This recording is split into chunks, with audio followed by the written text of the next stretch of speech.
First of all, we will see what is magnetite actually.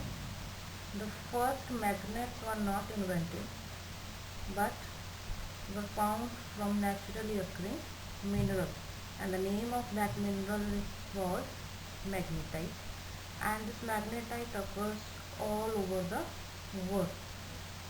So the mineral magnetite is basically an iron oxide that is easily magnetized when it forms. So it is basically an iron oxide that gets magnetized during its formation, and this magnetite is also known as lodestone, and the structural formula of this natural ore is Fe2O3.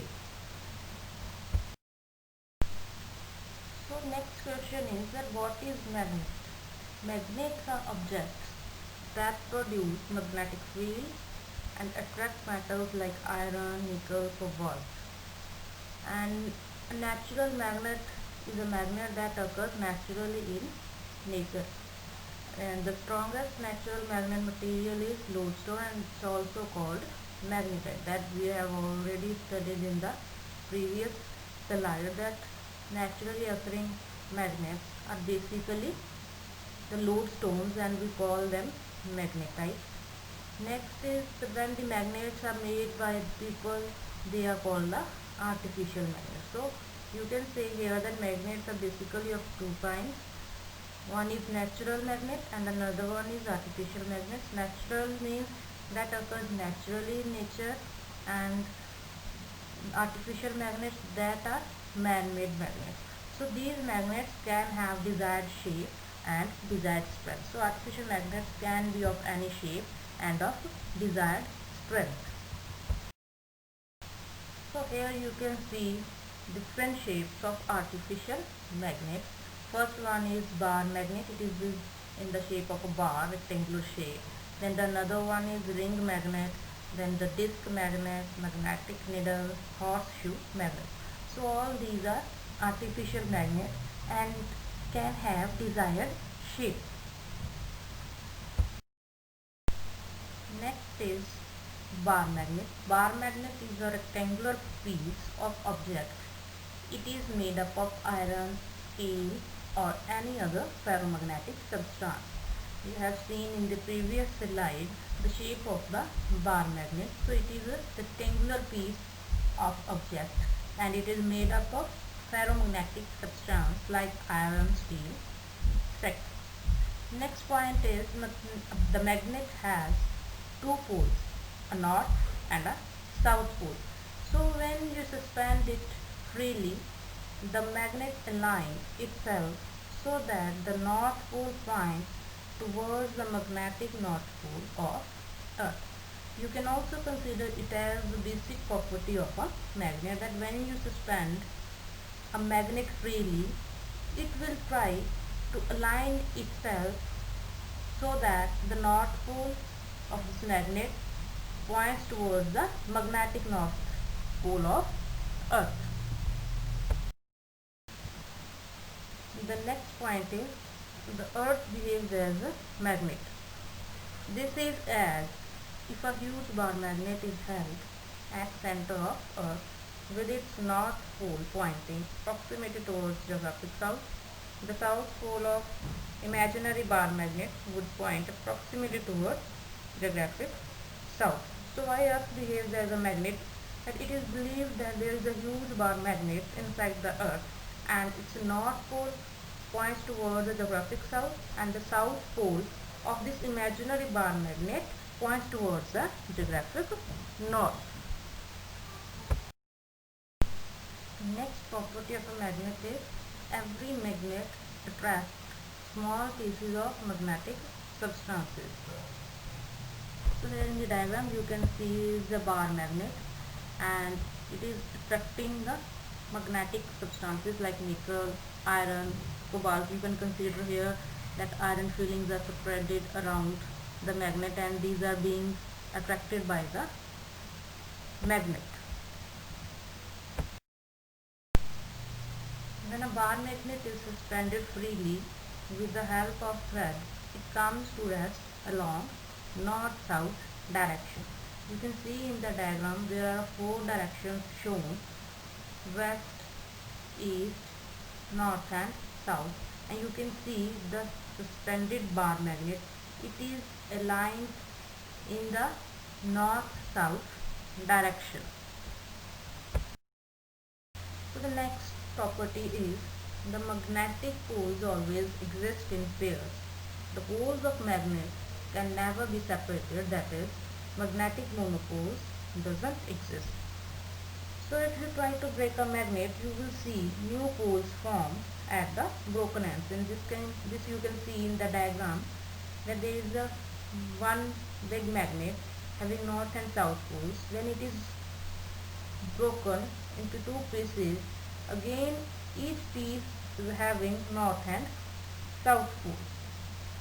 So we cannot isolate the north or south pole of magnet.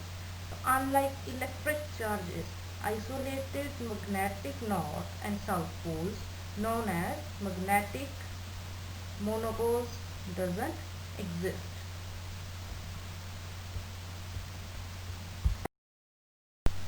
The next property is like poles repel each other and unlike poles attract each other. This is one of the basic properties of the magnet, that the like poles, they always repel each other and the unlike poles always attract each other. So in the diagram you can see the unlike poles are attracting. Unlike poles, that one pole is north and the another pole is south. You are having the two magnets, and north pole of one magnet is attracting towards the south pole of another magnet. In the next diagram you can see that like poles repel each other. You are having the two magnets. In the first diagram you can see that north pole of both magnets. Since the poles are same, so they are repelling each other. Similarly, in the third diagram, both the bar magnets having south pole on the same side, they are repelling each other. So like poles repel each other and unlike poles attract each other. Next comes the property repulsion is sure test of magnetism.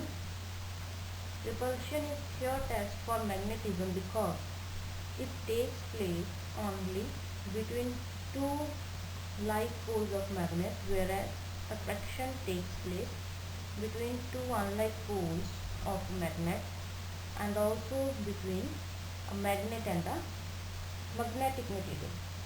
Means suppose we have two identical pieces, one is iron and the other is magnet.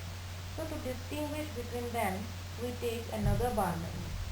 This bar magnet would attract the iron piece, and also one end of this bar magnet would attract the opposite pole of the given magnet. However, one end of this bar magnet would repel only like pole of the given magnet. So when repulsion occurs between the testing bar magnet and one of the two given pieces, that piece must be a magnet.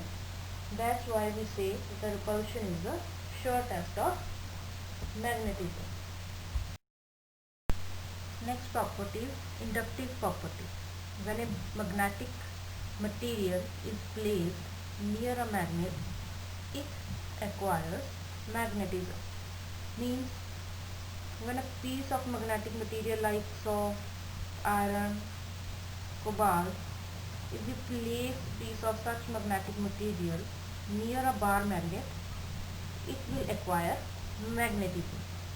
So the magnetism so acquired is called inductive magnetism, and this property of magnetism is called inductive property. Next is Coulomb's law in magnetism. It states that the force of attraction or repulsion between the two magnetic poles of strength M and M separated by the distance R is directly proportional to the product of pole strength and inversely proportional to the square of distance between them. In the next step, you can see the formula that F is representing the force of attraction or repulsion. It is directly proportional to product of pole strength, small m and capital M. We are using to represent the strength of poles, and inversely proportional to the square of distance between them. In the next step, we have removed the proportionality by writing the capital K. K is the constant of proportionality actually, and we have given the name to this proportionality constant as K is a magnetic force constant, and its value is mu naught by 4 pi is equal to 10 raised to power minus 7 Weber per ampere per meter, and where mu naught is the absolute magnetic permeability of free space. The next is Gauss law for magnetism. It states that net magnetic flux to any closed surface is always 0, and its equation is integral over closed surface v vector dot dA vector is 0, where v is magnetic field and A is the area vector. If you remember Gauss law in electrostatics, it says that total electric flux over a closed surface is 1 upon epsilon naught times the total charge enclosed in that surface. So here we are saying that electric charge enclosed by the closed surface. If we place electric dipole instead of placing a single charge, if we place electric dipole in the closed surface, then the total electric flux will be 0. So the fact that magnetic flux is 0, it indicates that the simplest magnetic element is a dipole. Hence, isolated magnetic poles doesn't exist. So what Gauss theorem in magnetism establishes? Gauss law for magnetism signifies that magnetic monopoles doesn't exist. That means we cannot separate North Pole and South Pole. North Pole and South Pole cannot exist independent of each other. Also, we have studied in the properties of magnet that if we go on breaking the magnet into smaller and smaller pieces, each piece will have both North and South Pole. We cannot separate the poles. Hence, monopoles do not exist.